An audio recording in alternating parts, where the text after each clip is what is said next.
Did you say market crash? What market crash? Yeah, I understand that COVID-19 shut things down and it did take a toll on real estate. I'm going to share exactly where we're at here in New York State as a real estate market, July 2nd, 2020.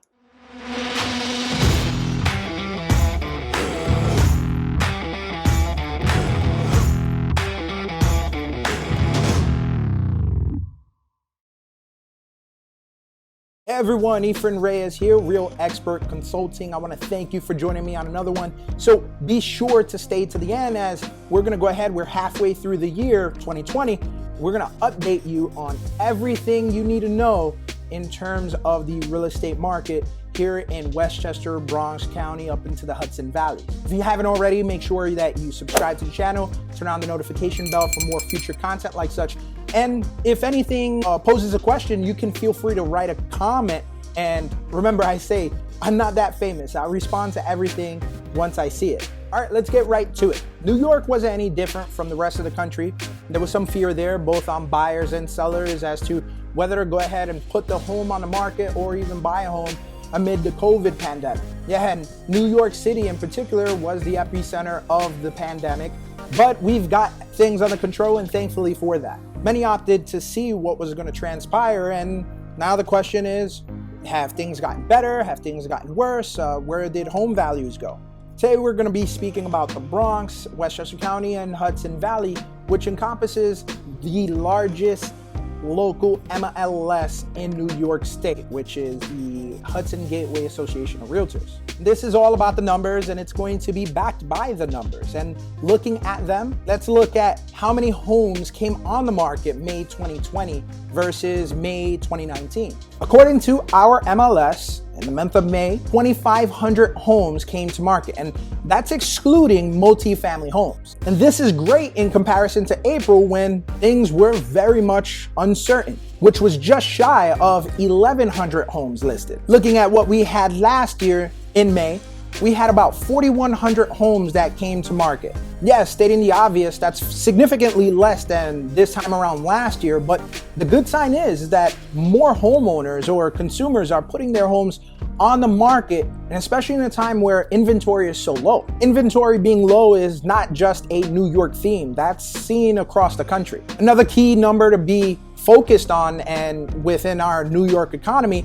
are the amount of homes that have been sold. Closed transactions are pretty important. We don't have numbers for June, we're talking about May, and yeah, numbers were down about 29% across the board, were down from this time around last year. But let's go ahead and focus on the good signs that we're seeing. The number of pending transactions are going up significantly since May and throughout June, and the trend is continuing on through July. And yes, we're only 2 days into July, but I'm going to get to where that evidence is going to promote that trend even more. And to be clear, what we mean about accepted offer is buyers going out to see homes and making offers on it, where sellers are accepting the offer and putting those homes under contract. In the May report, it shows about 6,600 homes having pending contracts. And this isn't to say that 6,600 homes went on the contract in the month of May. Some of them are rolled over from the month before. This is just a great sign that buyers are out and buyers are back, and they're taking advantage of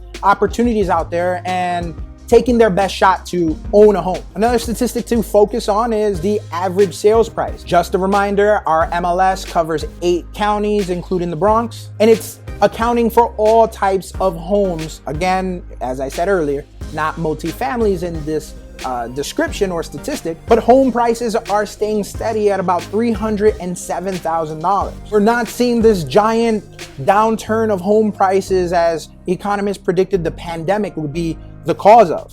And of course, yes, the more downstate you come into, the average home price will be in the 5s or even in the mid 7s. Case in point is that we're just staying steady throughout, which is a good sign. It's very telling. When we're talking about lack of inventory, we're simply discussing the law of supply and demand. It's not a good idea, it's the law.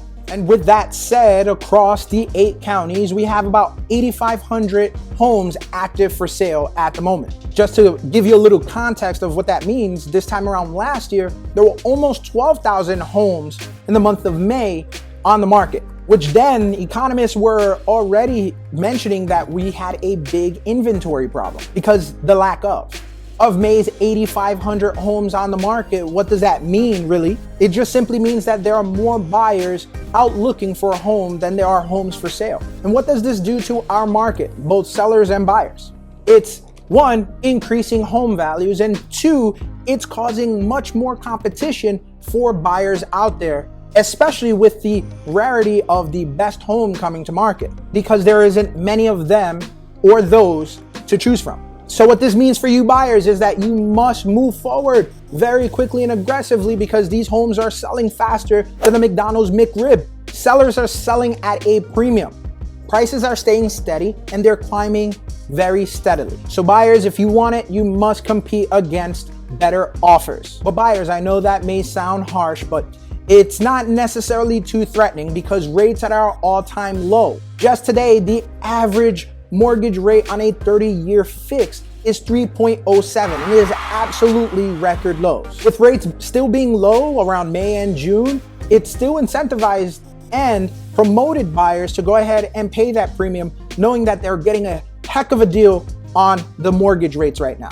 All in all, from May's numbers is that our real estate market has bounced back. We've already seen great numbers in June, and those numbers will populate soon, and we're already seeing in 2 days in to the month, the numbers being very, very predictive to be a good month. For those who are concerned about the housing market, these are all great signs, and it's just great things to come. With the interest rates so low and the home prices and values are going up, our market is as strong as many of us predicted it would be.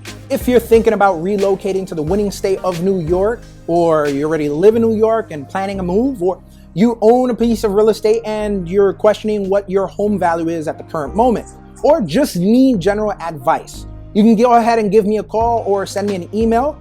If you're out of my marketplace, let's say upstate New York, I have a great referral network.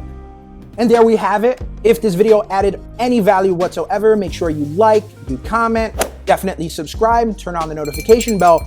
But most of all, in times like these, please be well.